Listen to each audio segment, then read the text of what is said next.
use this facility. It's a beautiful facility, and you've made us feel very welcome here. And I think it is an important point that you made about the church welcoming the community here. And that's also a point that I would like to make about our organization, because we are nonpartisan. We welcome people from any political persuasion, and it really does not matter whether people are for or against the Cobb Braves Stadium or any other issues on which we might have an opinion, because the whole point is that we want openness and transparency so that people can make informed decisions, and you cannot do that if you don't have adequate information. So the whole point of this organization is to ensure that people have the information they need to make those decisions. And I have found that to be the case with all of the people that I've worked with this organization. And I've noted that in the newspaper and in a couple of other flyers that I've seen, they talked about this group as being anti-stadium. And nothing could be further from the truth. The group is not anti-stadium. As a matter of fact, there are a number of people within the group that are very excited about the stadium coming to Cobb County. They love the Braves. They think it's going to be great for Cobb County to have the stadium here. They're just questions about the lack of transparency and the lack of public input. One thing that we wanted to do in starting the program this evening was to have an update so that everybody can find out what happened between the last meeting and tonight. And in keeping with trying to keep everyone informed about what's going on, we would like to have an update on the commission meeting, the Cobb County Commission meeting. Yes, sir. May I ask you to do something? We have some candidates for office, and we have one of the commissioners on site. Okay. Commissioner Art, if you think that's proper to Absolutely, and I apologize. I'm from Gwinnett, so I don't recognize everybody by face, but I would like to welcome all of those with elected office and those who are running for office. I had the opportunity to meet a few of you. Commissioner. What is your name, ma'am? And what organization may you represent besides this one? Could you give us some background on who is moderating this program? Absolutely. Thank you. I'm Sabrina Smith. I am a contributor to Georgia Watchdogs. I'm the chairman of Gwinnett Citizens for Responsible Government.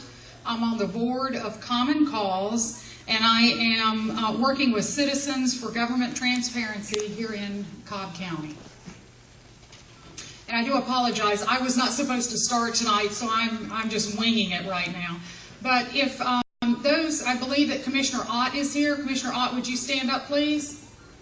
Thank you. We appreciate you coming here tonight very much. And are there any other elected officials who are already here? And those candidates who are running for office, if you would stand up and introduce yourself, I would appreciate it. Are there any other candidates here? Yeah, I know Nathan's in the back. Would you please introduce yourself? Joseph Pond. I'm running for District 3 Commissioner. Thank you very much. I'm Cindy Yeager, and I'm running for Cobb Solicitor General. I'm Mary Cater, and I'm running for District 39, State Representative. Thank you. Nathan? And I'm Nathan Wade, and I'm running for Superior Court Judge. Anyone else here who is running for office? I'm not running, but I'm here representing David Pennington, who is running for governor. Thank you very much. I appreciate you acknowledging that you're here on his behalf. Rich? I'm going to sit in for Sharon until she gets here. Okay. And I think that would be great. Rich, I'm going to let you introduce yourself to the group, and I'm going to let you start with the update on the commission meeting and the council meetings. Thanks, and sorry I'm late.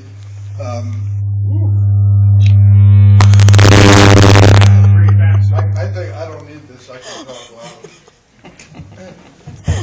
There. Is that better for everybody? Yeah, I apologize for being late. Everybody knows white people are always late. Not one of those jokes. My name's Rich Pellegrino. I represent Cobb Immigrant Alliance, Cobb United for Change Coalition, and here proud to be part of this coalition, CGT, Citizens for Governmental Transparency.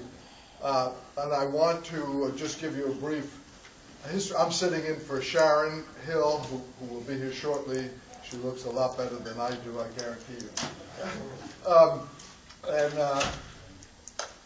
I just want to give you a little brief history of CGT. where we came from, how we got started, and then we're going to talk tonight and give really you the opportunity to share your feelings and opinions. But I also want to recognize some of the founding member groups of CGT that came together during the announcement of the Braves move here in November 11th.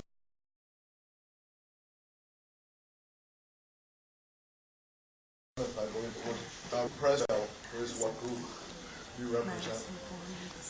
Kenneth Howell, I'm with the Georgia Community Coalition and Amalgamated Transit Union representative. I'm Tom Barksdale. I'm chair of the East Cobb Democratic Alliance. Okay. And I'm sorry. Jim Cerati, and I represent the Madison Forum Group. You know, I had taken over Mike Opus. Right. Great. Mike, Oh, really? You're the director now? yeah, I represent. While he's running for office. Great. Some of the other groups, founding groups, were Cobb Taxpayers Association, Lance Lamberton, who is working tonight. The SCLC Cobb chapter, Dr. Ben Williams, who at the last minute was called to a legal briefing tonight, and the conservative Madison Forum. Madison Forum, we just had a representative, but the conservative union, the Tea Party, Debbie Dooley with the Atlanta Tea Party Patriots, and various other groups, like the Powder Springs Task Force, and if I'm leaving any out, I apologize. But during the week of November, in November, when the announcement was made that the Braves were coming here, which was a great surprise to everybody, not an unwelcome surprise to most, including many people here and groups here. We always love to have sports teams and of course, development and advancement in Cobb County or anywhere in Georgia or where we're living. I sent out, I and a few other people, Lance and so forth, we woke up in the middle of the night kind of at the same time and said, wait a second, I thought a year and a half ago the county commissioners, the chairman especially, told us we were in austerity, that we had to cut busing, police, education, library, essential services, and that we had to raise property taxes for that purpose. And even after those taxes were raised, we were going to have still cuts to the essential services. So then when I saw that we were going to chip in, you know, nearly $500 million for the Braves move to come here, something just didn't sound right. I sent an email out, which I do. I warn you, if you get on my email list, you might get more than you want. And always read them. And I got back the biggest response that I ever got in my life, and that was, yeah, you know, I mean, there were, you know, people weren't against the Braves coming here, but the fact that we're investing, you know, nearly $500 million when we're supposedly in austerity. And so quickly we pulled together, we had a meeting, and for the first time in my life, and in, as far as I know, in Cobb County, we had the right, the left, the middle, the Republicans, the Democrats, the Libertarians, the SCLC, Nation of Islam, and Tea Party. We had the most diverse group that we've ever had, which is great to me. That's, you know, that's what I live for, is to learn from others, and try to see through others' viewpoints and so forth. So we agreed on one thing, or several things, and the main thing was transparency. We can all agree that we want transparency. We want our elected officials to be transparent, accountability, fiduciary responsibility. So this Braves deal, proposed deal, brought out all of those feelings and issues and that unity. And so we've been together and growing since November, since the announcement. We respectfully asked the commissioners, the Board of Commission, for a delay of 60 days, just so this massive proposal could be vetted and there could be taxpayer input and, you know, what would most people would deem a normal process, vetting process. And that was, of course, turned down, except for Commissioner Cupid, who has always stood up bravely and courageously for transparency and for what we're standing for. And I'm not just giving her props because it's my district. No, I'm joking. But seriously, because she did this, I think everybody has recognized that that's a courageous stance, and one in favor of the people. So there's been various activities since, and you're the chairperson, so you cut me down because I can talk. But I'll wrap it up. We've formed task forces to look at various lines of action. We've asked the commissioners constantly for transparency and for taxpayer participation. Really happy that Commissioner Ott is here and respect him for coming tonight. And we've explored ways in which, if we don't get that participation, we don't get that invitation to the table, ways that we can legally, ethically slow down the process, regardless of what the Board of Commissioners or the chairman wants. They're the servants of the people. They've been elected to serve us, and we need to empower ourselves and others to do this. So we're looking at ethical issues. By the way, today there was an ethical complaint filed in the court by a taxpayer against the four commissioners who voted for it. I just got a copy of that. So we decided as a group to visit the ethics board, Cobb County Ethics Board, and find out, have there been ethical violations? I mean, was skirting the Georgia Sunshine Law an ethical, if not an illegal, move? We've had people investigating the real estate deals, the environmental impact, you name it, every aspect. The transportation, we've got transportation issues. You know, where's the money coming for transportation and for this BART and for all of these proposals? Public safety blew up. We already knew, having been meeting with the police department monthly to review their arrest statistics and so forth. They've been opening the books to us, thankfully, for a year, that they were short-staffed, furloughed, underfunded, and then the director of public safety resigned and confirmed that.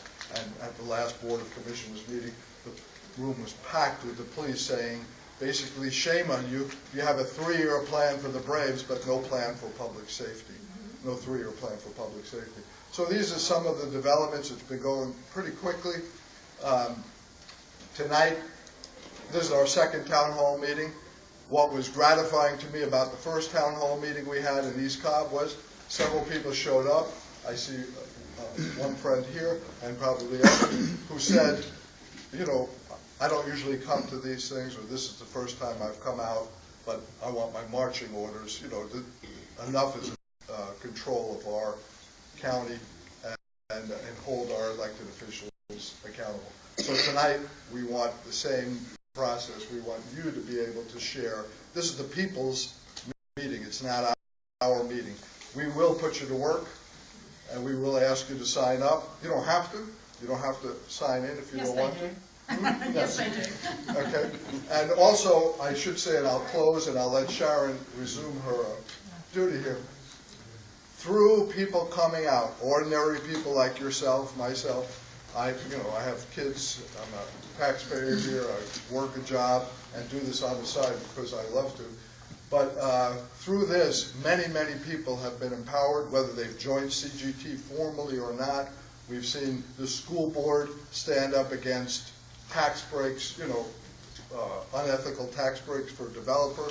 Since then, we've seen transparency become a byword again at the state capitol, and we've seen groups, and Sabrina, who's been working in Gwinnett way before us on transparency with the commission there, formed a statewide website and watchdog, was it Georgia? GeorgiaWatchdogs.com.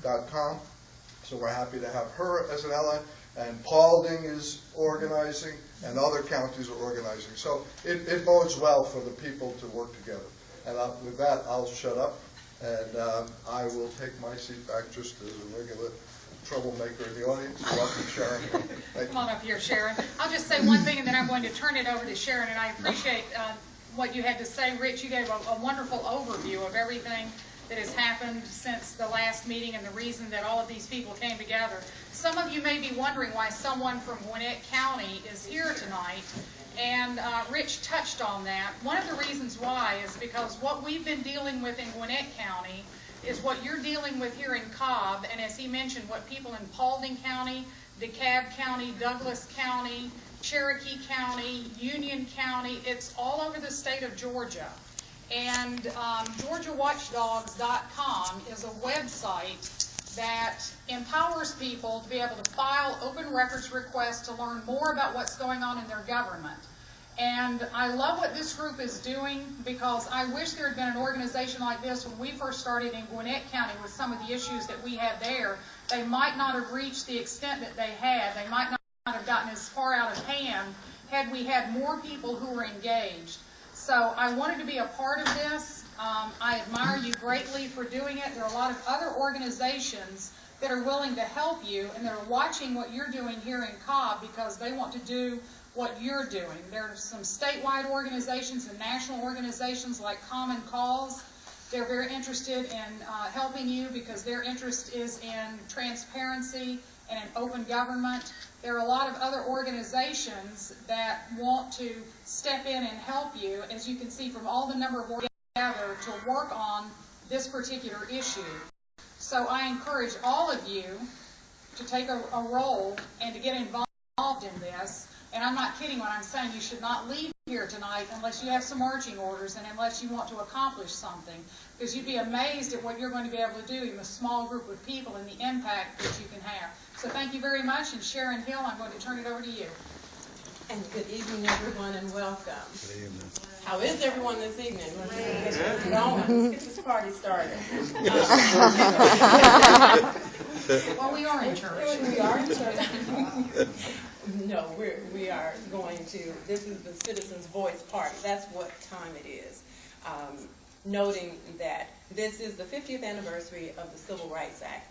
That is very important, because how is it that right now citizens' voices everywhere are rising up every day? The latest is what, did you hear the news last week? It was one story right behind the other. The residents of Johns Creek not wanting 200 homes. Okay, we can have 100, but 200 homes, that's what they wanted to do. And then Simpsonwood, if you hadn't heard about it, Simpsonwood Retreat, where it was actually in the deed that no development. However, well, a few years ago, apparently, a judge ruled that enough time had passed. And now it's being considered it's over 270-something acres. So 11 citizens came together and filed a suit. This is not coincidence. This is us standing up and saying that we want our government back of the people, because our elected officials come from our ballot for the people, because they're representing us. And of course, since they come from us, it is by the people. And we have to hold them accountable, and this is where we begin. So right now, I don't know if you saw the Marietta Daily Journal account today that called us anti-Braves. For the record, we are not anti-Braves. You have it, okay, and I clipped it, and it's right there at the door. That's right. We are not anti-Braves. So I actually tweeted earlier at MDJ Online that we, CGT, Citizens for Governmental Transparency, is not anti-Braves. Yes, some of us do not want it, but there are others who It doesn't matter. What matters is the process. What happened to, and the people said. So I would like to, let's do this action right now. Do you have, whoever has a smartphone, tablet, or whatever, in real time to let them hear from you? That it's, if you can tweet or even post on your Facebook, okay, Facebook or whatever, at MDJ Online. Make your message known. Let them hear the voices, because they just think it's just a couple of people, actually. Really. But it's not. It's not. We're standing up for those who may have questions, who have been talking amongst themselves, but don't have the time to find out.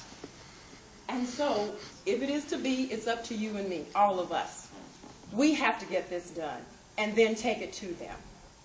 And that's really what this is about. So, are we ready? Did you do it? All ready? All right. How you say, blow it up, make it happen. Blow it up, make it happen. I think that's for him. That's for him. I picked up the wrong one. How about that one? Sorry about that. Well, we got it all. There was That was feedback, feedback. and I But think we're not the going to worry acoustics about in it. here are great. We're not going to worry about it. Is it working for you? I'm okay. Okay. Thank Rich for bringing us up to date on the committees that you have been working on. Okay? So as we go down our list, just so you know, we had action items at our first town hall meeting. And everyone raised their hands and said, yes, I want to do something. So what we came up with was going to the commission meetings, council meetings, the Board of Ethics, legal research. And I don't see Lance Lamberton. You mentioned, though, that he filed the lawsuit today. No, not him, Larry Savage. Larry, okay. Transportation is here. Legislative policies, as well as development, the funding. And Mr. Barstow, he said, we need to replace them. Now we need to go find some candidates. Okay? And that's what time it is for us to make the change happen. So we do have some sheets for you to pick what you would like to be involved with back there with Charlie Levinson. And in the meantime, our next report, Mr. Ken Howell, transportation. Very important news for South Carolina. Also the Braves Stadium plan. Yeah. Good evening. Good evening. Thank you, Ken. My name is Ken Howell, and I represent the Georgia Community Coalition and the Amalgamated Transit Union, which represents MARTA, CCT, and Gwinnett. At the Cobb Transit Committee meeting last Monday, the committee voted 7-3 to 2 to approve the mass transit system that they want to bring to Cobb County. There's a flyer on the back table back there that tells you what it is. It's Bus Rapid Transit, BRTs. What they are, if you remember, there used to be 2 buses connected together. They call them articulated buses, like an accordion in the middle. Those are the plans that are moving forward to run that service from Kennesaw down through Marietta, Smyrna, Cumberland area, up to 75 to the Arts Center and back. Now, we can see this as good and bad. As a transit person and a transit employee, I see it as good because it expands transit in our area. And that we discussed back during the 1 cent referendum. And it was the same service that we wanted back during the 1 cent referendum. That didn't pass. And we worked very hard to make sure that it didn't pass. Because of the legislation that they wanted to move, what it wound up being was a takeover of transit in the southeast region by the government, by the state government. State government does not fund transit. The state of Georgia does not fund transit. There's very little money that they put into transit. However, they wanted to write the legislation to run it and take over the Cobb County money that we run our buses with, and Gwinnett and Marta, and tell them how to run their services when they don't want to put any money in. So until the state of Georgia decides that they want to fund transit, they need to stay out of our business. Mind your own business. The other thing that I can say good for transit, and I applaud the commissioners for what they did. There was some very serious service cuts to CCT, Cobb Community Transit, up in southwest Cobb County. And there were a lot of people in that area who could no longer get to work, doctor's appointments, grocery stores, paratransit services were cut even in East Cobb. And it really hurt our community. Those services have not been brought back, but there are now plans, and it has been approved by the Cobb Transit Authority, to incorporate 3 transit zones that we will service through CCT and our vendor, there, Veolia Transit, to have a bus in that area where people can call in and reserve to be picked up at their homes, out in front of their homes, and brought out to the main line. That way those people, those elderly people who have doctor's appointments, dialysis, who don't have paratransit services, dialysis patients, because we transport a lot of dialysis patients, we need to make sure that they have services in that community. There's a lot of nursing homes in that area, where when we cut the transit, where people used to walk down or get a ride down to Veterans Memorial and just jump on the Route 30, they could no longer do that because we cut the service in that area. So now we cut the Route 35. So now we're moving into an area where the Braves have come in, and all of a sudden we've got this service that's going to service Cumberland. We're changing the Route 20 and adding a Route 25. Those don't allow a lot of you ride the bus, but park your car sometime and come, leave the driving to us. Yeah. But they're adding a new Route 25 that will bring service to the Cumberland area all the way over to Six Flags, coming through Smyrna, Marietta, and Powder Springs. Service will be going to Powder Springs out as far as the Rhine. There are some gains, but we need to make elected officials' feet to the fire. We need to be at the table when decisions are being made, not being brought in after they make a decision. You work for me. I don't know how much of my tax money you're getting, but you're getting some of it. And you've been getting it for a long time. So It's time that you remember who's boss. You know, the community is the boss. And if we don't start standing up for ourselves through these organizations and saying no when we know that it needs to be no, and ask for transparency in our governments, then we're going to continue to have the same type government that we have today, which, well, all of us are opposed to. But that's all I have tonight. Thank you so much for coming out, and keep coming. In terms of the way that you said that they're going to put in new bus services and they're going to reroute them.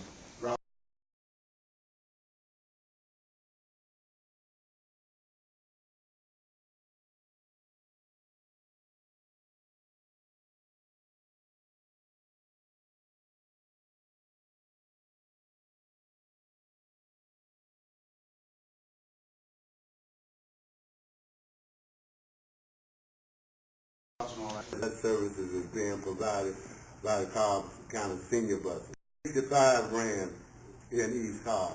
It ran from the Marietta Transfer Center down Roswell Road, right on Johnson's Ferry, all the way over to Dunwoody Station. They cut that service due to a lack of ridership. I drove the 65 for 4 years. I love that route. There were a lot of people who worked in that area. A lot of our Hispanic people who ride the bus to that area because they worked there. They could no longer get to work. We have people now who have to get off the 50 at the Big Chicken and walk down there. But there are no plans to restore services out there.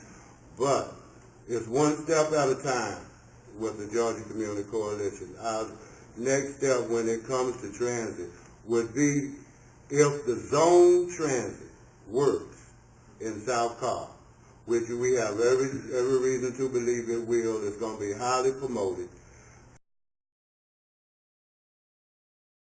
and marketed. We'll succeed out there.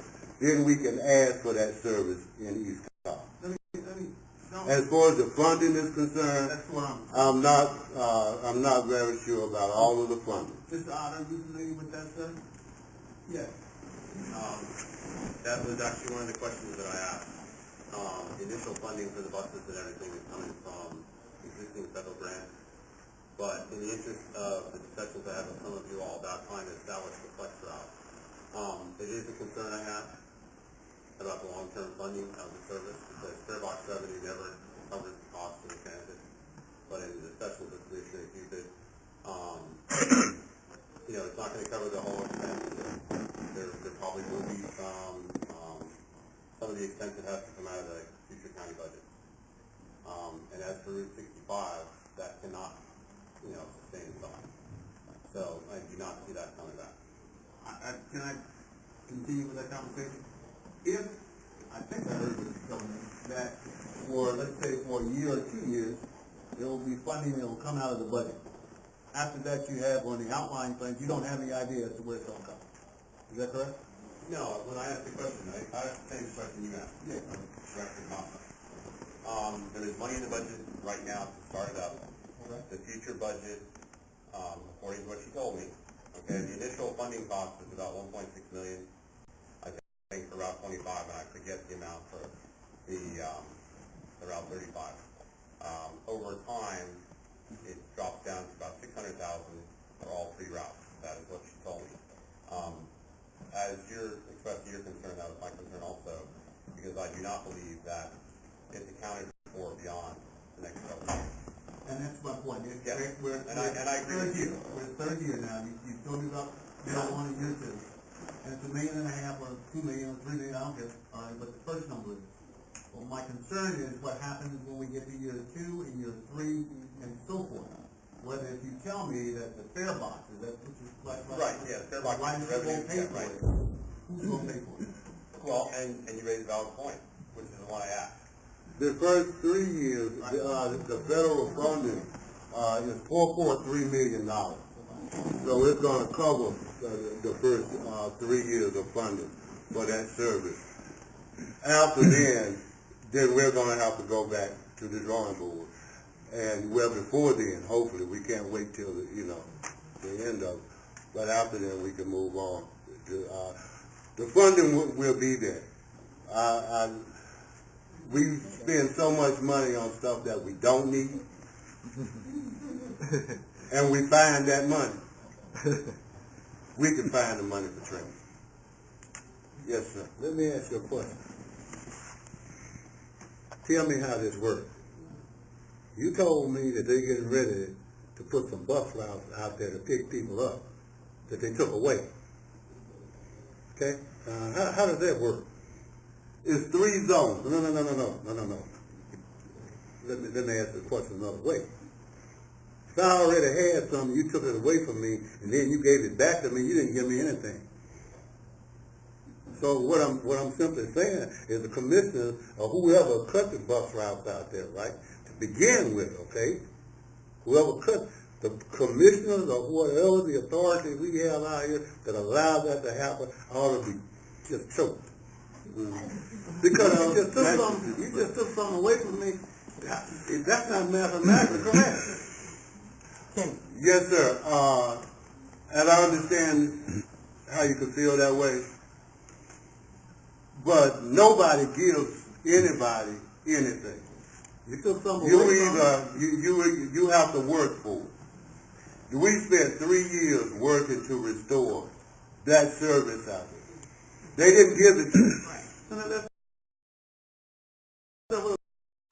We've gone through it. No, I understand, because the question that you raised is really, I don't feel like it's legitimate, because it doesn't face today.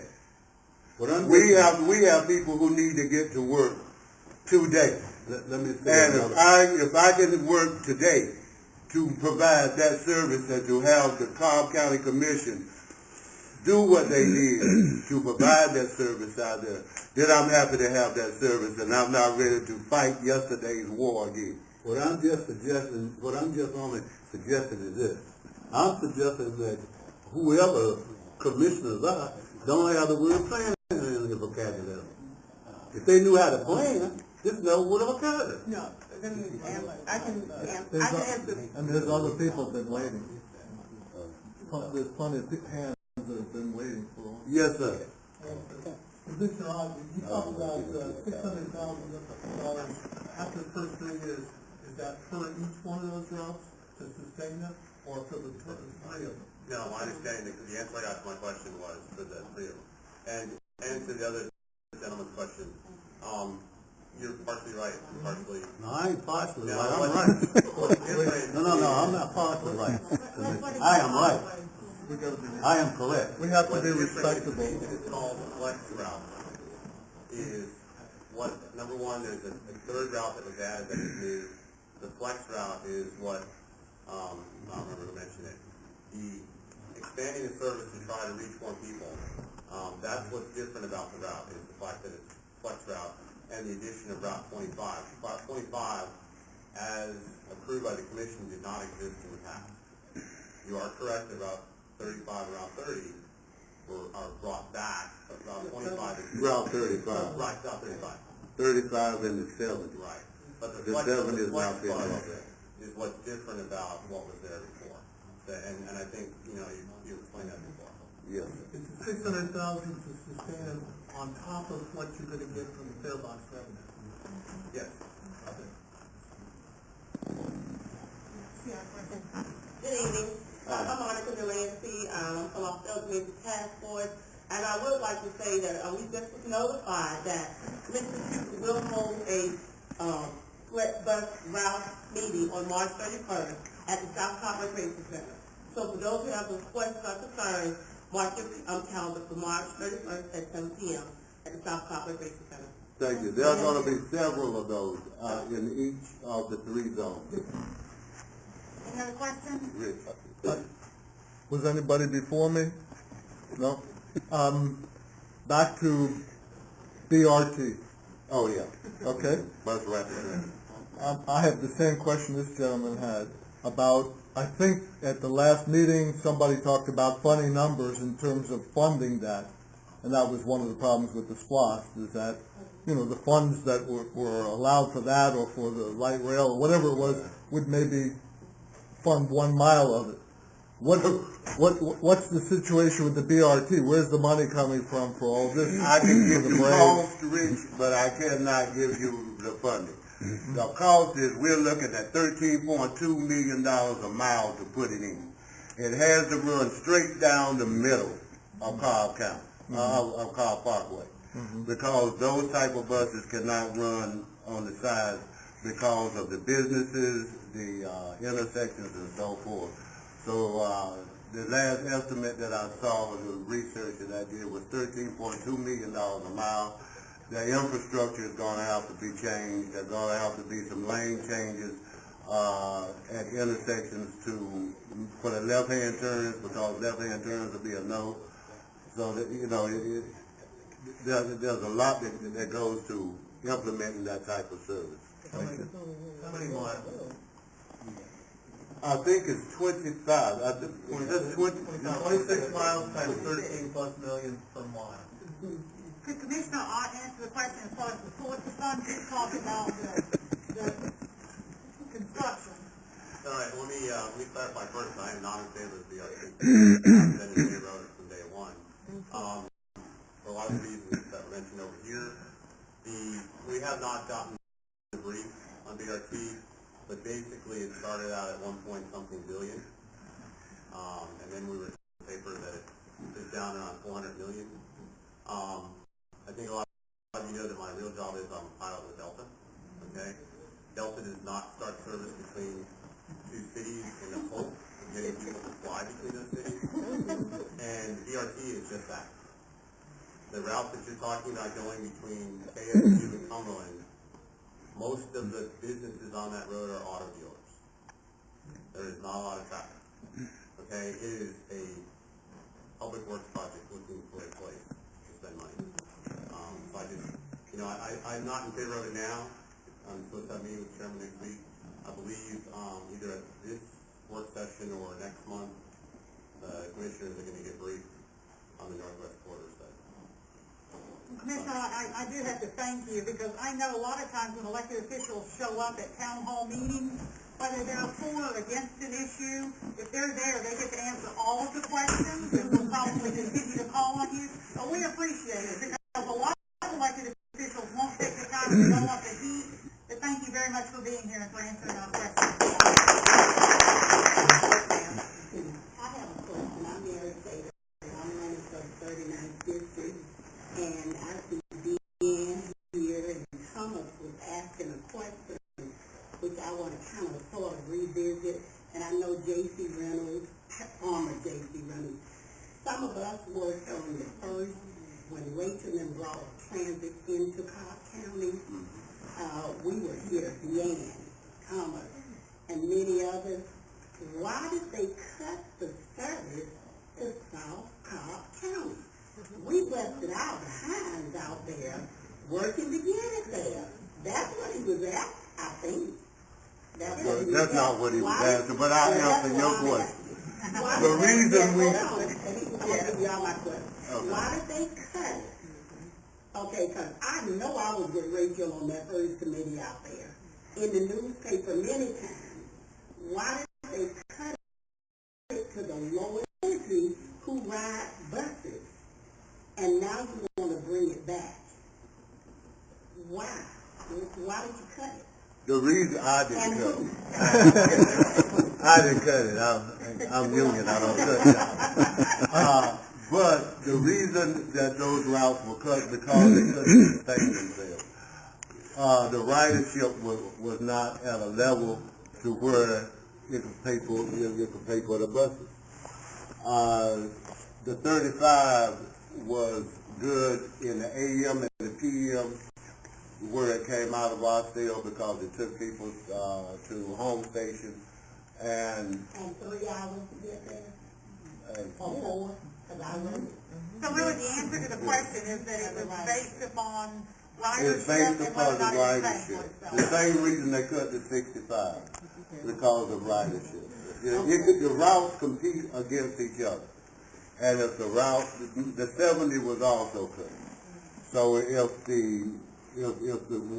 they look at all the routes, when they start looking at service cuts, they look at which routes are sustaining themselves, which routes are doing the best. And if a route is not holding its own, then that's the first place to get So cut. you're going to try it to see if it works, and if it don't work, you're going to cut them again? Well, please stop saying you.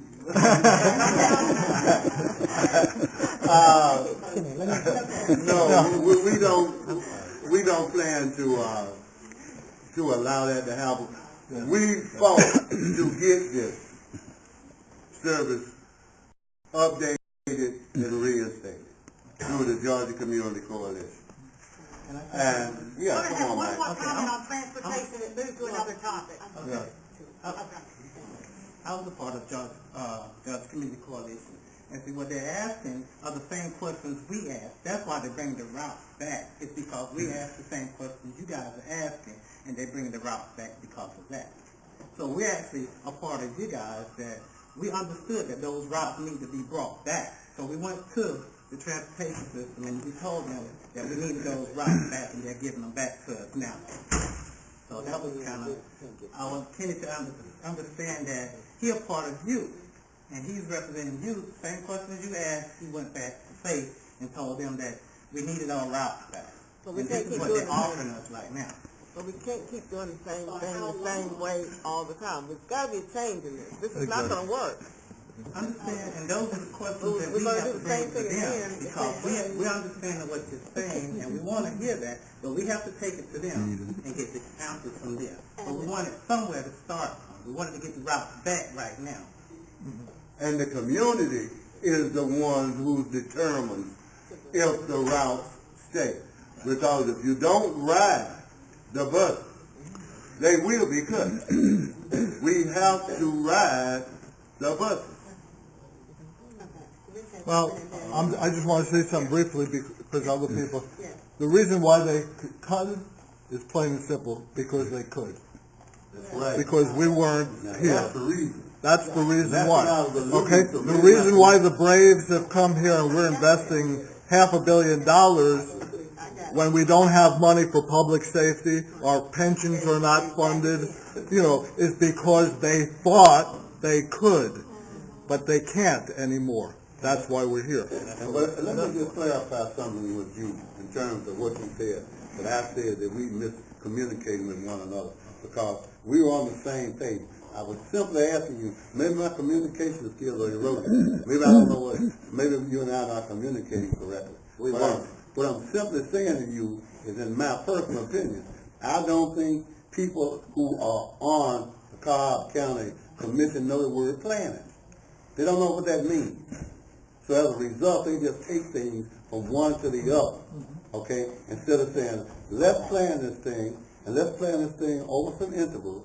And I don't care if the interval is a year, 2 years, or 3 years, okay? And then at the end of that interval, at the end of the first year, let's plan again. They don't know how to do that.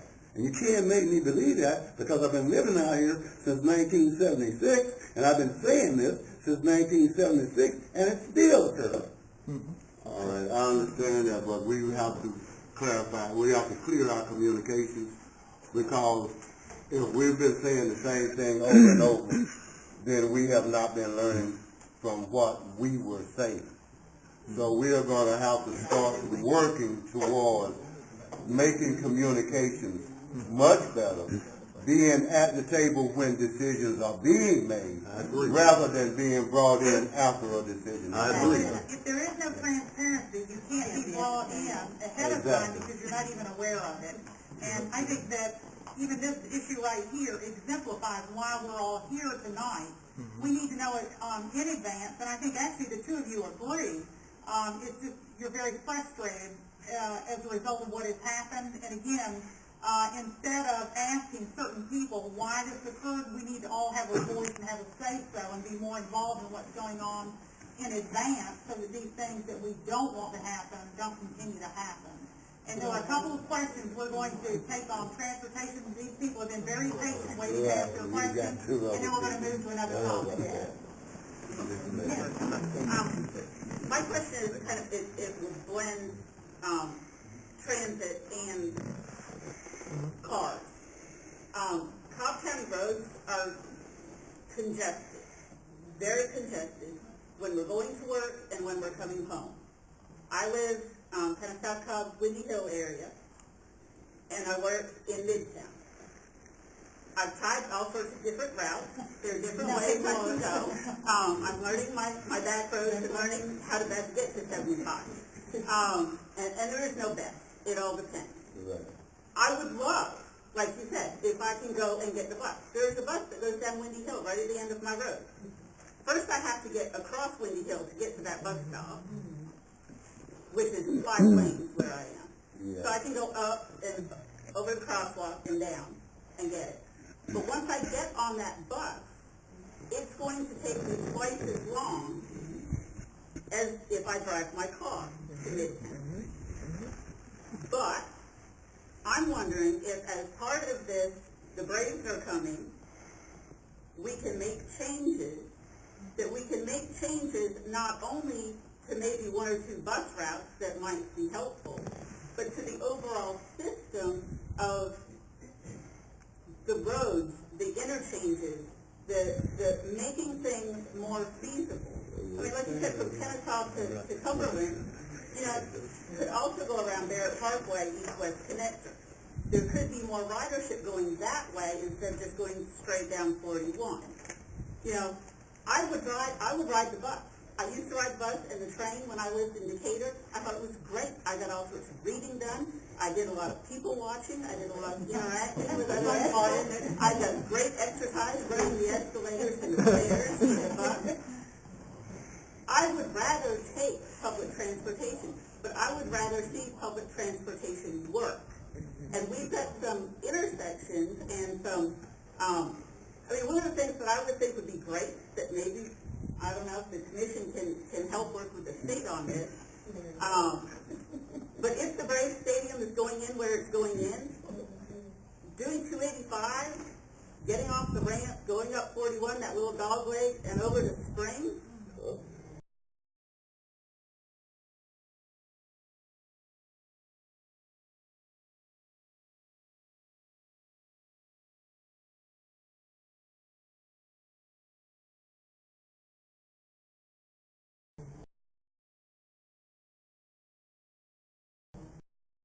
is going over either in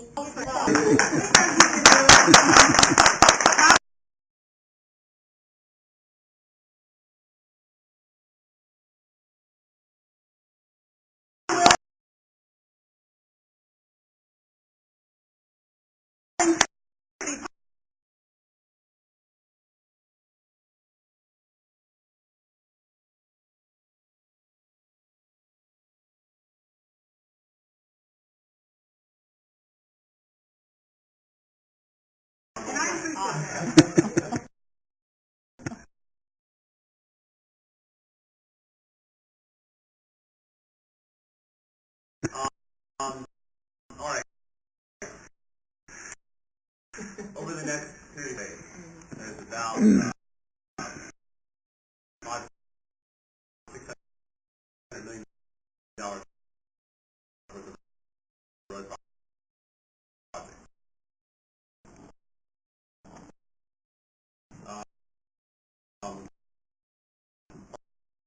Part of the Windy Hill issue,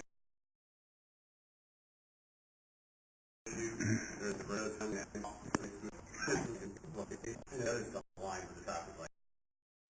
Improve the safety of Papados, the traffic coming out of Papados, the traffic coming out of Circle 75, which corresponds to the Braves. As to the infamous Spring Road 41, the county is working on a design to address that issue. 41 is being widened from the bridge to Acres Mill. There's a new bridge with extra lanes being built right now at 41 in the river. Let's see, Leland Drive, the county is working on a project to connect Windy Hill to Terrell Mill so that it connects to Bentley and also Interstate North Parkway. So you can conceivably go from Delk Road all the way to Acres Mill Road without ever having to come on Power Spray Road to help relieve the traffic, to kind of build a grid network. So all those things are already in the works. In addition to managed lanes at the stadium building, the first exit will be at Terrell Mill Road. So there's a lot of that, and that was all pre-break. And so now with the announcement of Brave, there's additional work looking at the CCT route that currently go to the Kitchen Ride behind Cumberland Mall. There's discussions about moving that or adding to that, bringing it to the Braves complex so that people that want to get to the stadium, obviously you don't want to take them behind Cumberland Mall and then have them have to figure out how to get to the stadium. There's a circulator bus system that will go all the way down towards the river and all the way out toward, not Windy Hill, just a little bit north of Windy Hill and over to Powers Ferry. That will be designed so that people do not have to get in their cars to go around the Cumberland area and to the stadium. So all that's going to happen over the next 3 to 4 years. There's another question in the back. I wanted to respond. With all due respect, Commissioner, all of those changes that you just mentioned involve cars. Thank you. They involve cars. They do not involve mass transit. The BRTs, if the BRT system is implemented and running straight up Carr Parkway, we can always bring in the traffic from both sides with the existing buses that we have and service the BRTs. They run in 8-minute headways. So if they're running 8 minutes behind each other, and we're servicing it, because right now, that service does not service the south part of Carr. And even with the addition to the Route 25, it's not going to cover all the service that's needed, but it is a beginning, which is why I applauded what you guys did. Well, you asked the discussion that for the cost of the BRT, you can buy 1,000 buses. And where would you put 1,000 buses in Cobb County? I've been driving buses for 18 years. I drive the Route 10. Can I make a comment right here? I think that if nothing else, this has shown that there is a need to have a discussion on transportation issues here in Gwinnett. This is Cobb County here. This is Cobb County. Oh, okay. There is a need for the discussion on transportation. We have a lot of people here. As I said, you're not going to be allowed to leave here tonight unless you're willing to volunteer to help resolve some of these issues. Again, I appreciate Commissioner Ott for what he had to say. I appreciate you for giving your time. You obviously have a lot of inside knowledge.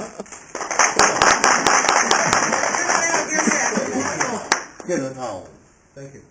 What I would like is for us to set up a committee who's going to follow up on all of these issues, and we're going to ask for volunteers before you leave tonight. And we've already drafted a couple of you, so you're not going to have a choice. You are going to participate in this. So let's move on to another topic. Obviously, transportation is an issue that is of interest to a lot of people, and it's something that has to be addressed. And I think that all of this shows the pent-up frustration by people who have not had the ability to have any input into what's going on. What is our next topic for the night, Sharon? It's an awesome segue, even with Commissioner Ott here, speaking about, what did you say? Because they can, because they wanted to, okay? Mr. Barksdale said candidates, people to run. And that right now is the call of the day. So where are we with our candidate recruitment?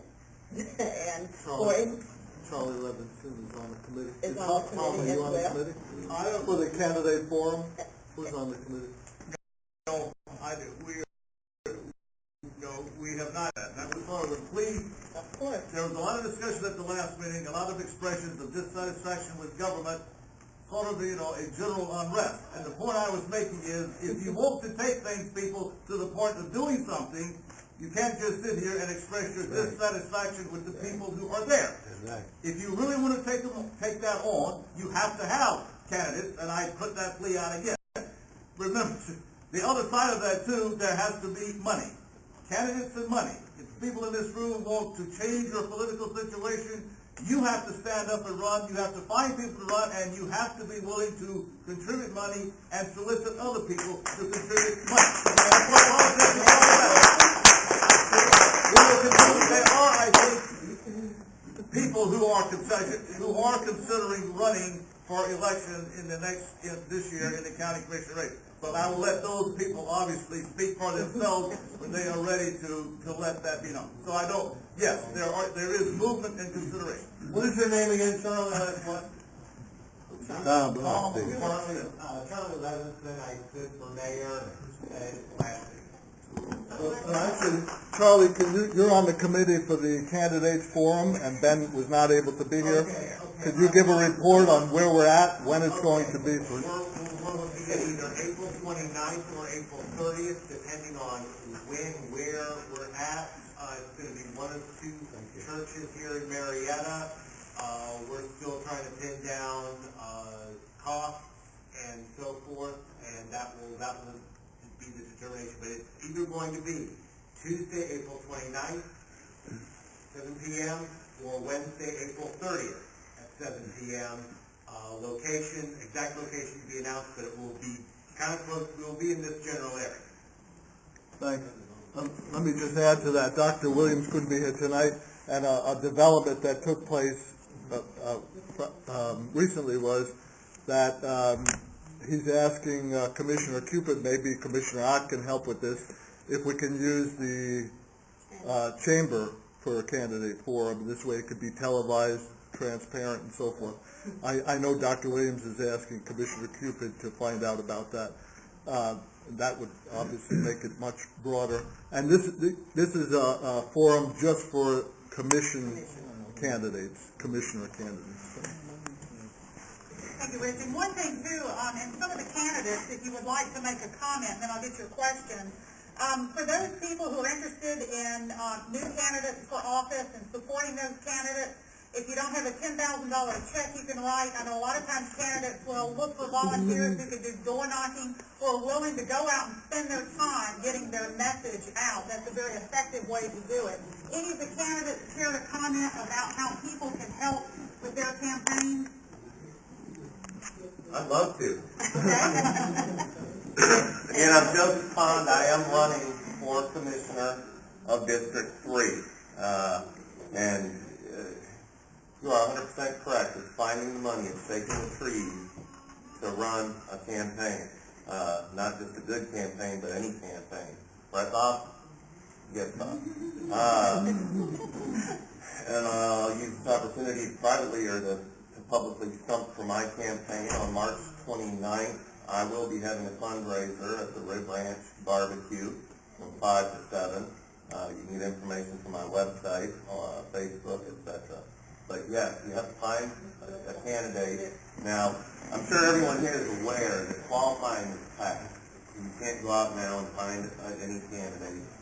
You know, what's out there is what's out there. But you can volunteer for those candidates that you like, whether they're an incumbent or whether they're a challenger. Spend your time helping those candidates to get them in office. And would you like to make any comments about what people can do to help candidates for office? Yes. Well, I think some of the things that you said, I mean, obviously it's really hard to run for office. It's very time consuming. One thing is publicize your events. And I would ask, don't limit it to the two. There's only 2 contested commission races. It's going to be your District 3 and the one that I live in is District 1. But why limit it? I mean, I'm running for Cobb Solicitor General. I would love to be able to have a forum where I could express why I think I'm the best candidate. I mean, I don't like to have to walk into a room and kind of throw myself on people and get my 5 minutes because that's the only time I'm going to get it, but that's the way it is. If you really want transparency, then bring all the candidates in that you can get and have an opportunity. Even if it's a room of just this many people, I think people want to know what's going on in government. I mean, there's probably people in this room who don't even know what a Solicitor General does or is. I mean, let them learn about their government and learn about what's going on. If you've got a 17-year incumbent who's never had opposition, you know, you might want to know what's been going on in that office before you re-elect him. What can volunteers do to help a campaign in general? Call the campaign, knock on doors, get places to put yard signs, get businesses where you can put up larger signs, make campaign donations, call your friends. If you have a Facebook group, reach out to your Facebook group and say, hey, I know this person personally, and I think, you know, if you need help in deciding who to vote for, Go to this candidate's website. I'm not going to tell you to vote for this person, but do some research before you vote. Tweet it. Facebook. Encourage people to go to their website. If you've got an email group, go to your email group. Invite them to come to your church. A lot of churches have candidate forums. Invite the candidates that you know personally to come so they can get before the people and have an opportunity to say, look, this is what I'm about, and this is why we need a change in government. I'm running against a 17-year incumbent. If I didn't think there needed to be a change in government, then I wouldn't have spent the last 2 years, all my time, away from my family, all the money that I've invested in this campaign, unless there's a reason. And I'd love for people to hear why that is. And Nathan, what would you have to say that people, volunteers, could do to help any candidate to raise office? Those people who want to get involved and participate. Mostly piggybacking on what Tim just enumerated. A lot of people don't have, especially in this economy, the money to contribute to campaigns. But the sweat equity is kind of what I would say that's needed the most. The social media is real big. But then also the canvassing, the door knocking. You can't have to. Thank you, appreciate that. Yeah. I'm a selfish, so I went to my dad and I'm during the snowstorms, and I was set up a candidate forum on Facebook, and I've got 50,000 friends. So I would like all the candidates here to do their details, and you can all discuss in there, say everything you want to say, and make sure everybody hears. When you said you had 50,000 friends, you just got a lot more. Well, I do want to say, I'm Monica Delaney.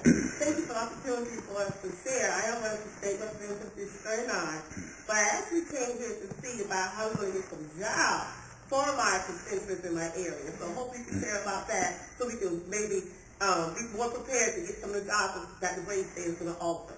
So thank you. Is there someone here who wants to address that question? If not, I can talk a little bit about that. Does someone want to talk about jobs? Mr. Ott, if you want to talk about jobs.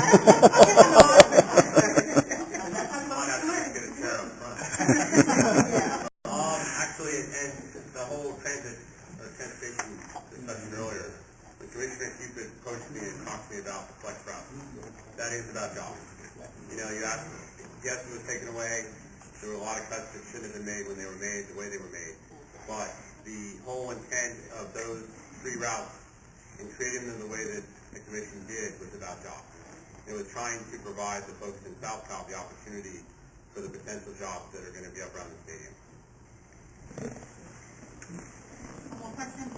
Yes, hi. My name is Susan McCoy, and just going off of the jobs, there are several questions that I have that I feel like are a little bit more meatier and weightier than what we've been discussing, so I hope I'm not overstepping. Just based on the jobs, I just want to know, Commissioner Ott, if there's been any feasibility studies that have been done, because what I have read and what I have seen and the studies I've read that have been done across the country is that baseball stadiums are losers as far as job creation. All we're doing is we're transplanting jobs to people that are already getting paid down in Atlanta, and we're moving them up 12 miles, and we're paying for it now ourselves. And our taxpayers are going to be subsidizing the income that all those race players earn, and we're going to be paying for it at the cost of our schools, at the cost of our police officers, at the cost of the things that we need to pay for here in Cobb County. As far as creating jobs, we need to help the people that already have jobs here in Cobb County. And so I want to know what feasibility studies have been done. What was done before the decision unilaterally by the Cobb Commission to bring the Braves players up to Cobb County? What was done? Was there any feasibility studies? And I also would like to know if it's my understanding that there were meetings with Commissioner Lee, with commissioners brought in one at a time to discuss the financials with the Braves so that there would not be an official quorum, so that there would not be a meeting at the Cobb Chamber of Commerce, and I want to know if that's correct and an accurate statement. All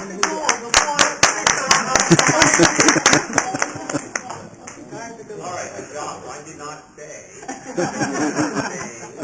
that I was talking about the stadium. The project is a 60-acre project.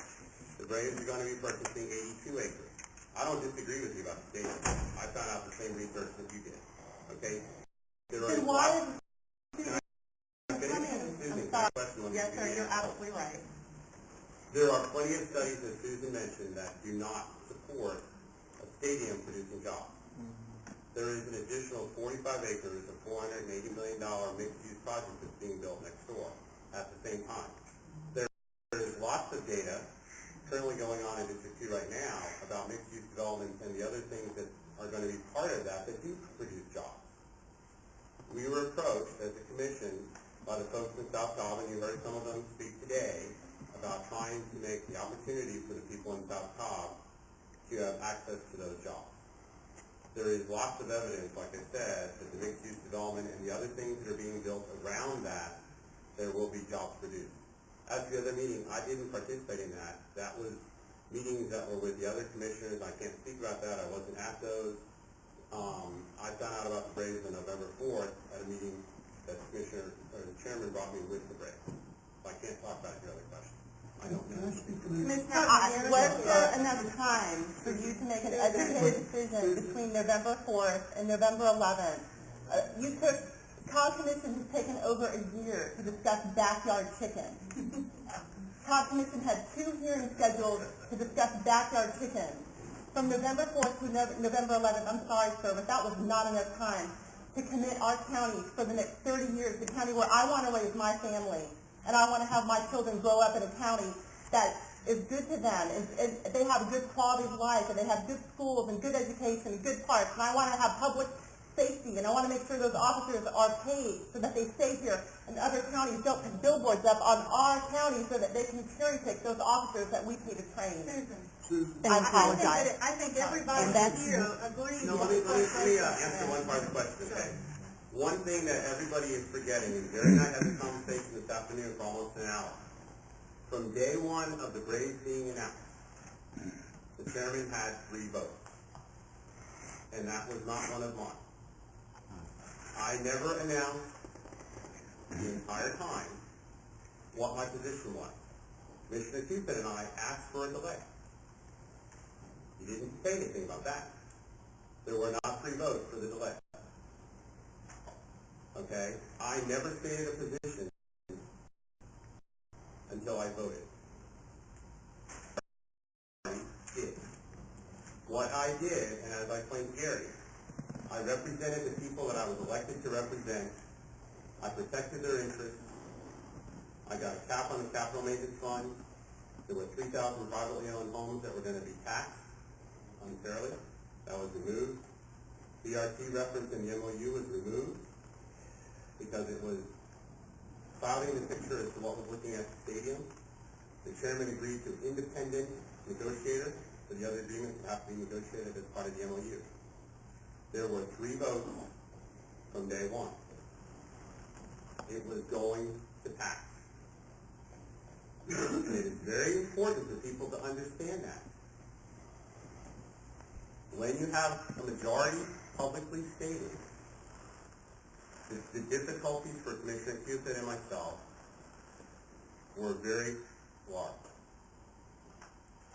Okay, and a lot of people accuse me of going along to get along. Okay, I spent the entire 3 weeks, did not fly, spent the entire 3 weeks. I met with 10 business leaders over at Atlantic Country Club, one of them whose company is building the Falcon Stadium, one of them whose company manages parking at Turner Field. I met with an economist, I met with a person who's a Deloitte too, to talk about what issues in the MOU needed to be addressed. The capital maintenance fund was the open-ended checkbook. The Braves were saying $70 million over 30 years, yet they were saying the Turner Field needed $150 to $200 million. That doesn't balance. So in my discussions prior to the vote, I demanded a change to the capital maintenance fund, got the cap.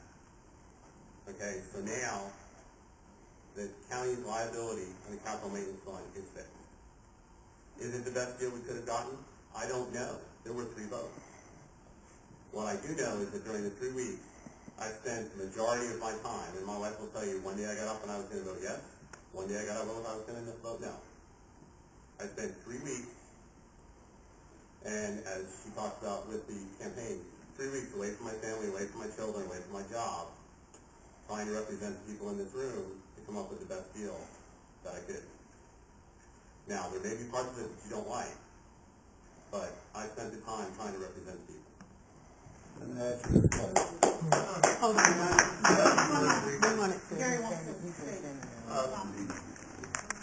Susan Floyd is about to become a brand new lawyer, and I'm trying to stay alive as a lawyer.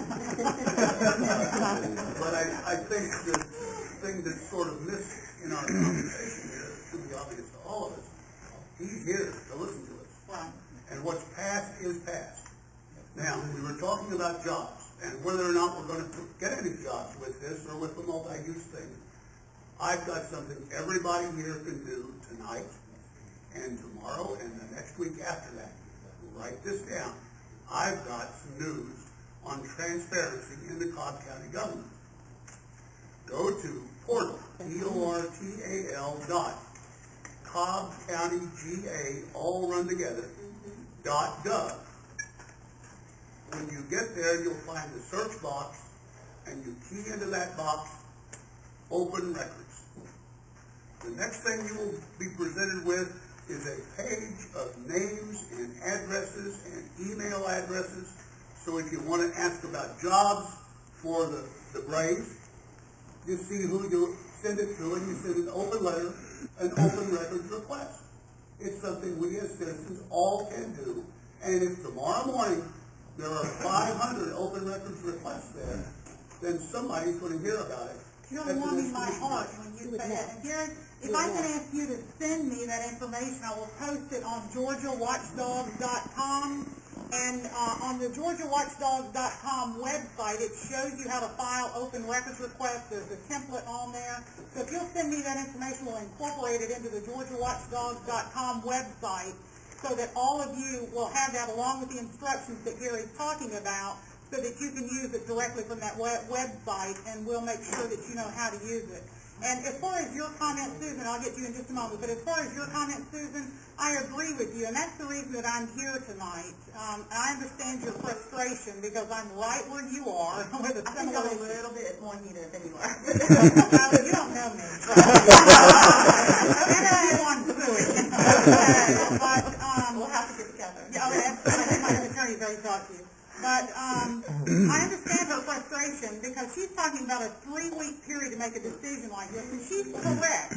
All across the country, stadiums are losing money for taxpayers.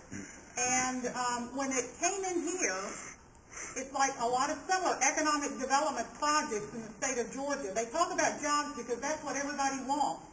Everybody wants jobs. Everybody here has either been unemployed, been affected by the economy, has family members, friends, neighbors. For a while, my husband was mowing lawns on both sides. Both homes, our friends and neighbors, had been foreclosed. So we were doing all 3 lawns. I think everybody here has been that way. And so everybody's interested in jobs, so they use that to sell us on these things. Yeah. They knew that there would be opposition. How many of you are absolutely insulted, and Commissioner Ott is probably too tactful to say, but he's probably insulted as well, that they kept him out of the loop until the last minute. They didn't want any opposition. That's what happened in Paulding County. They did the same kind of thing. It's insulting to say we're going to have a revolving door, stand outside the door so we don't have a quorum. We wouldn't accept that from kindergartners. Why do we accept that from our elected officials? That's the reason that there are lawsuits in Paulding and Gwinnett, here in Cobb, and I think that we expect more from our elected officials. Again, I appreciate Commissioner Ott being here. A lot of elected officials won't come and take the heat. It's usually the good ones who show and get all of the heat. The other ones won't come. They do not want to hear what their constituents have to say, and they do these crazy things like the revolving door quorum to get around it so they don't have to face that opposition. But what all of you have to do is take a roll, get angry, like Susan is, as I am, and get organized. And my friend Field knows firsthand from running the Transportation Leadership Coalition that was responsible for organizing the entire state to defeat Peace Bloc. He knows what it takes, how much work it takes of individuals, and all of you are the people that we need. It's all of your friends and neighbors that we need to get involved. All of you are doing the right thing. Commissioner Ott's doing the right thing. You're doing the right thing, Susan. Field gave up all of his life. Commissioner Ott's talking about 3 weeks. I've been working for 2 years on my particular issue, and we're taking it to organizations all across the state. Field gave up his life for a long time to work on the Transportation Leadership Coalition effort to defeat T-SLOS. And one thing, too, that you were talking about, the new civil rights issues, I remember the Gwinnett Tea Party. I'm very far right. My very good friend Marlene Tillman with the ACLU, you know where she is. When we were at a meeting, she said the truth does not have an R or a D after it. That's an absolute fact. That's the reason all of us can work on the same issue. Transparency and openness in government is essential. Marlene and I can get together and arm wrestle over a policy later on, but if we don't even have the information, if Commissioner Ott was not even provided the courtesy by his fellow commissioners to be brought into this so that he could evaluate it without having to sit up at night and lose sleep for 3 weeks trying to decide based on very limited information. And as you said, 3 weeks is not enough time to do it when they spent a year arguing about chickens. They're purposely keeping this information from the public because they don't want the dissent. Yes, ma'am. I just want to make one comment. I don't know on your open records request. Make sure you have it to be completed by date, like so many business days, and make sure you follow up. Because I have done many open records requests to the county, and if you don't ask for your response, you're not going to get it. So you need to have within 10 business days. Please provide this, and I will follow up with you if you don't provide it, and then make sure you follow up. I had 3 days. Or you may not.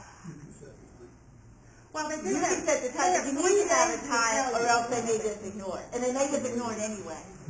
They have 3 days to tell you to either respond or tell you how long it's going to take, but they have to respond in 3 days.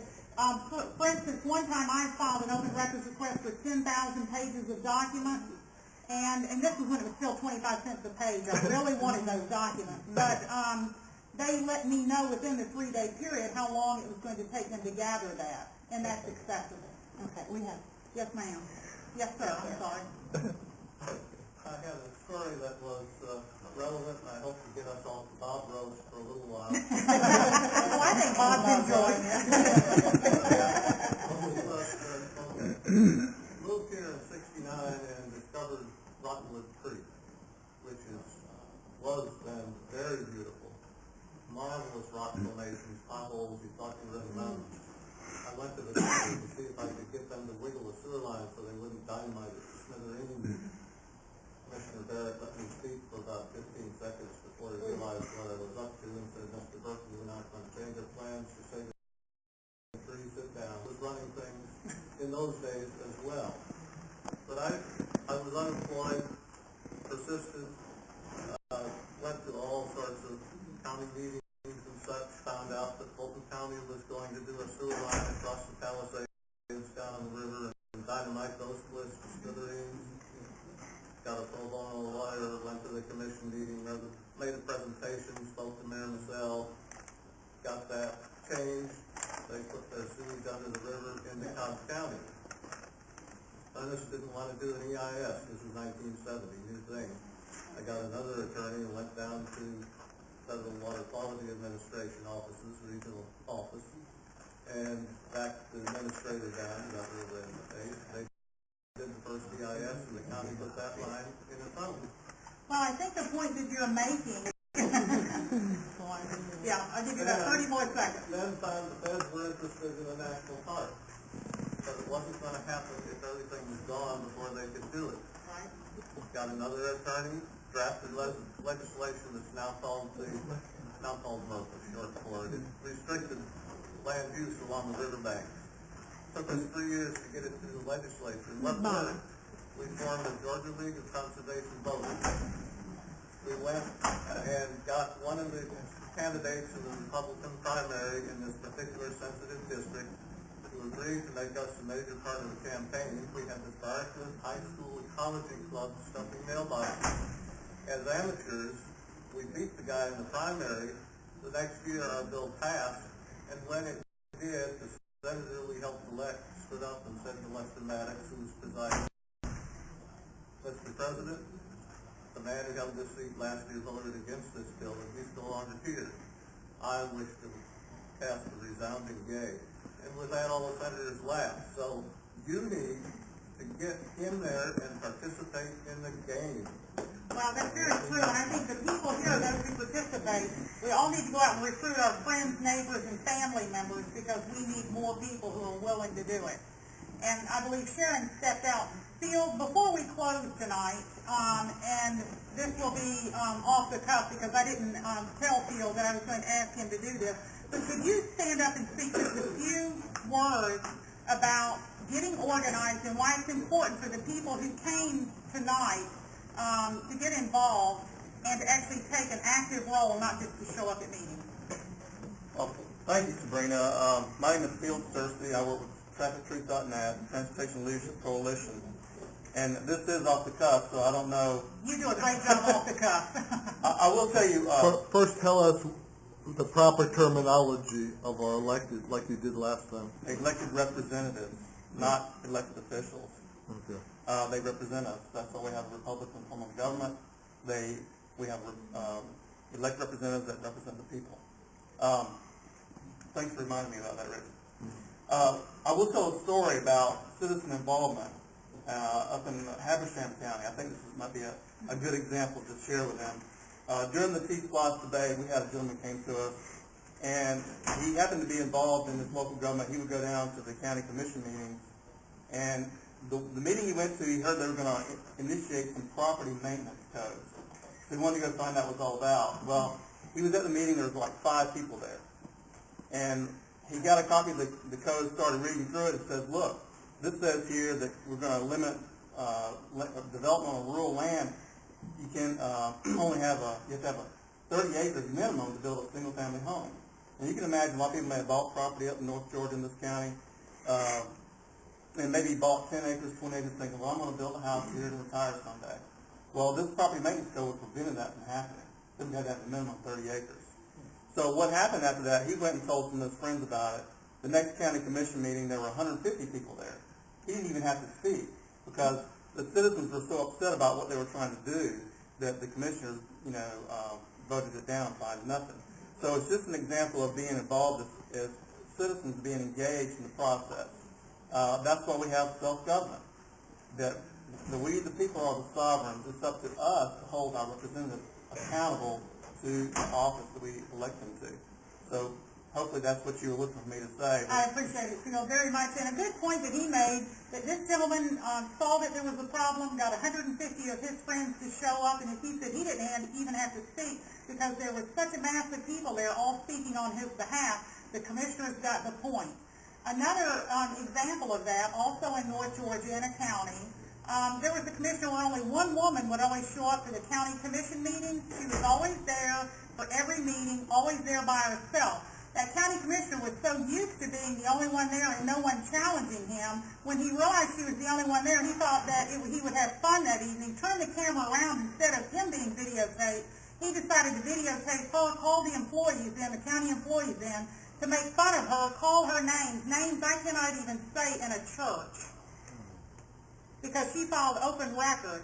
That's what happens when people don't have their friends show up to support them. That's what happens with a lot of elected officials when they realize that they're never going to be held, representatives, when they realize they're never going to be held accountable.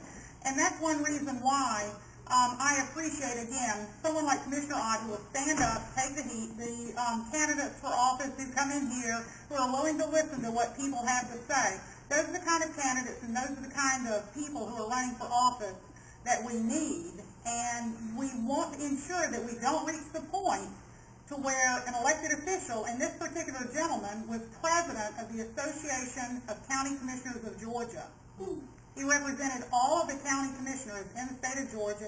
He was appointed by Governor Deal to the Public Defender Standards Council, and this is the kind of representative we have. So we need to get more involved. I never want that woman to have to go through that again. I want that woman to have 150 friends to show up at every meeting so that that doesn't happen to her or anyone else in the state of Georgia. Let me just give you one other, back to the T-Splosh again. The people that were promoting it, the Chambers of Commerce, the developers, they had about $8 million to promote the T-Splosh. Coalition was just a group of citizens. Really, we didn't have any money at all. We raised about $25,000 total. And what we did was we put a website together. We made signs. We made handbills. We handed them out. We would go to every event we could go to. We went to 4th of July parade. We went to candidate forums. We went everywhere we could go, handing out these little handbills. And you can make these handbills up yourself, make the PDF available, but people print them out on their own. People can use their own printer to print them out, cut them up, and just hand them out. So there's things you can do that don't cost a lot of money, that you can get the word out and get people engaged in the process. But that's what it's all about. And that's very important. I have a question about her feasibility study that she was talking to Mr. Ott about. I mean, are those things that are open records? Yes, they are. And one thing that you will probably find, though, is that the feasibility studies that were done are probably several pages long. They were prepared by those people who stood to benefit from this. It was not an independent study because there was not time to do an independent study. I used to work for the university system. I ran a business development center. I used to do those kind of studies, and I know what's involved in doing them. There was not time to do it. And again, I think it's insulting to the taxpayers and the voters for them to come out and announce a project like this, say that it's going to benefit the county economically, that it's going to create jobs, when they have nothing to support it. And you had heard me mention a lawsuit, and my lawsuit is as a result of economic development claims that have no substantiation whatsoever. It also involved T-SLOS. Taxpayer money was used against the will of the people illegally. Part of that $8 million came from taxpayers. That's unconstitutional in the state of Georgia. So they were using our money against us, just as with a lot of these projects, they're using our money against us. They're keeping the public in the dark so that there's not time to organize and protest what they're doing. And it's something that we all need to work together. We need more than 150 people at these meetings.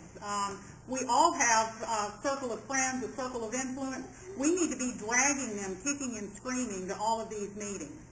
And if I can drive over here from Gwinnett to these meetings, if Phil can give his time, if all of you can give your time, you know people who can do the same. Yes, ma'am. One comment, and then we need to close. You also have to get the people to vote. Amen. And the candidates appreciate that too, because the candidates work very hard. You know, we're going to have the candidate forum, and they're also working on voter registration. You'd be amazed at your friends who are not registered to vote. You ask them, they say they are. Trust me, they're not. You need to get your friends registered to vote. One comment before we close. Okay. Everybody's tired. Okay, and I'm very tired. I know you are. Yeah. But every time the conversation of jobs come up, it leaves the people who need them. We don't have a work population in Cobb that can fill 1/3 of the jobs that would become available at the Brave Stadium or at the stadium that is being built in Atlanta. We need vocational training. We have gotten away from the classic skills of carpentry, masonry, plumbing, cement finishing. We don't do that anymore. We don't teach that. We stopped teaching it in school, so those trades, those skilled trades are not there. These are jobs. Well, and I agree with you. Education is one of my big issues too, and I'll just say this before we close. There's going to be a number of other town hall meetings.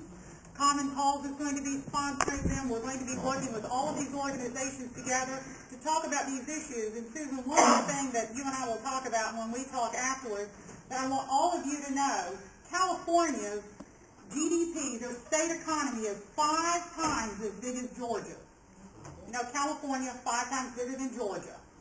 Did you know that Georgia gives more tax incentives, more economic development, taxpayer-funded incentives than the state of California? Now, why is that?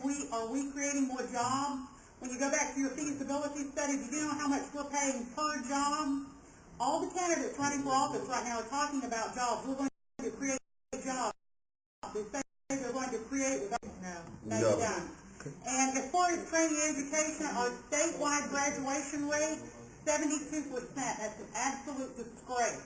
We spend more per student in the state of Georgia than any of the adjacent states to Georgia. They all spend less, have higher graduation rates than we do here in Georgia. So these are some of the other issues that all of you, I know, care about. And we're going to be talking about those at some of the town hall meetings we're going to be scheduling too. We really need to cut off the questions. We will be available afterwards to answer some questions. If you want to take one last question. I want to take, yes, the ones who have had their hands up in the back there. Yes, sir. Yes, sir. Thank you. I have a question as to what constitutes the $280 million Atlanta Braves upfront contribution.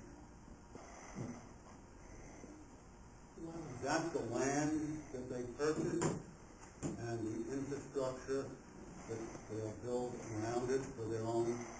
Are you talking about the mixed-use development, or are you talking about the initial contribution from taxpayers on the MOU? This is a statement that says the Braves are putting up 55% and local 45% for the stadium cost of $672 million. And there's an item, major item here, that says Atlanta Braves upfront contribution, $280 million. But nowhere in the document does it say how to break that down and understand what that is. What is that document?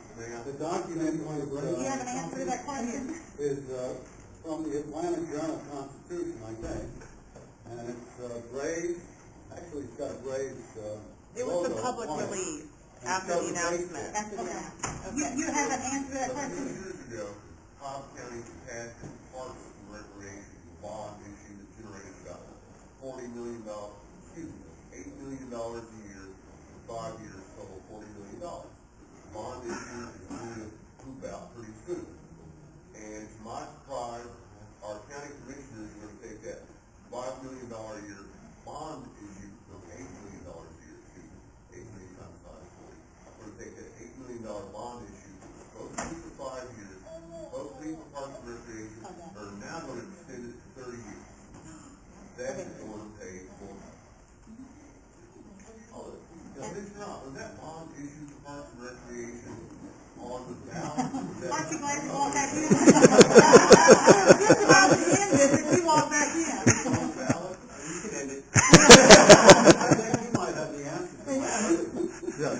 The question was the $280 million contribution from the Braves. This upfront contribution, yes.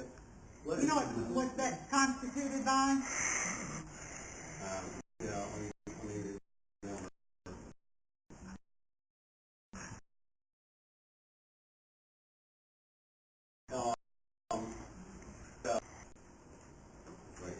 It's part of the funding for the actual construction of the stadium.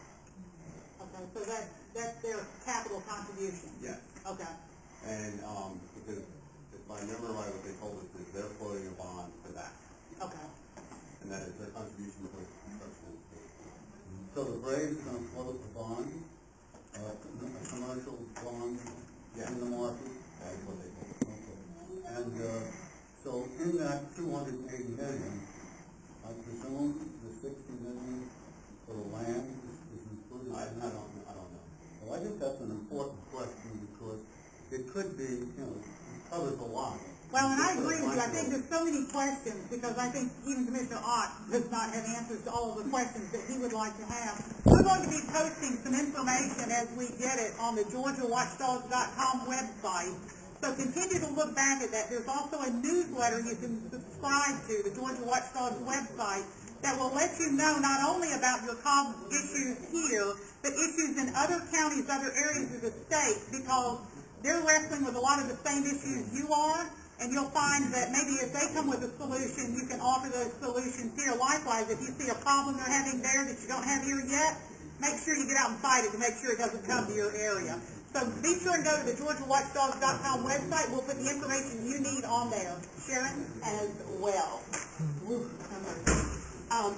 Thanks everyone. Go ahead, Rich. Yeah, I just want to say, to the gentleman who just asked the question about the money, we have committees. One of the committees is following the money trail, which is a big issue. Gary, I believe, is on that. So if you want to join that to help us follow the money, because there's a lot of figures. We have another committee that is attempting to meet with the chamber and some of the big businesses who are backing this right now. I'm heading that committee, and if you want to join that as well. And then we have one that's meeting with the ethics board to find out what's ethical about all of this. So these are some of the things that you can sign up for. Going on.